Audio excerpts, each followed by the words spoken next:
La campagne officielle des législatives débute ce matin.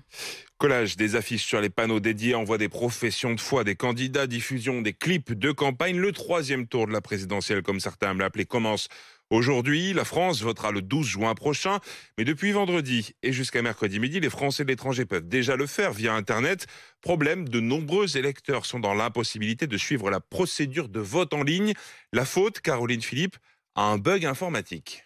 4 ou 5 fois derrière son écran d'ordinateur à San Francisco aux États-Unis, Loïc Legland, ingénieur français, a tenté de voter en ligne. Tout marchait très bien jusqu'à la toute fin. Quand il faut valider son vote, pour valider une opération, il faut souvent valider par un SMS ou un code par email.